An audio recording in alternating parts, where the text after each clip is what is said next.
Ce premier tour a été marqué par un taux élevé d'abstention, en particulier en milieu urbain, et par une progression du Front national.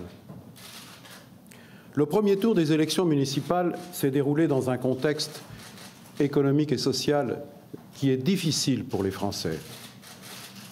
La France est engagée dans une politique de redressement indispensable, mais exigeante. Certains électeurs ont exprimé, par leur abstention ou leur vote, leurs inquiétudes, voire leurs doutes. Dans la plupart des communes, la campagne va se poursuivre pour le second tour. Et la priorité est désormais de se rassembler et de rassembler toutes les forces de la gauche.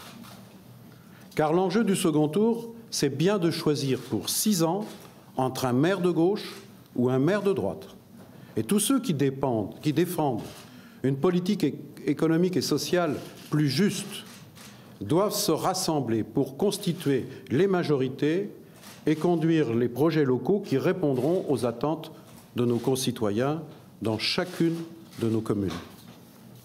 Quand l'union n'a pas été réalisée dès le premier tour, l'heure est au rassemblement le plus large et le plus vite possible.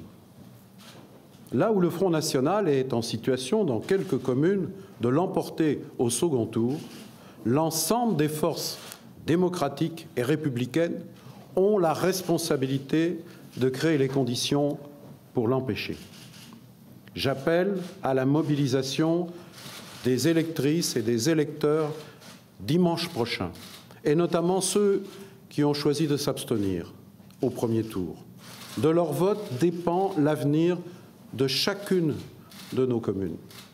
Ne perdons pas un instant, dès ce soir, pour créer les conditions du rassemblement le plus large des forces de gauche et de progrès. Il en va de l'intérêt des citoyens de chacune de nos communes françaises, des 36 000 communes de la France, qui font la démocratie au quotidien et qui, pendant 6 ans, vont mener des politiques au service des Françaises et des Français. Je vous remercie.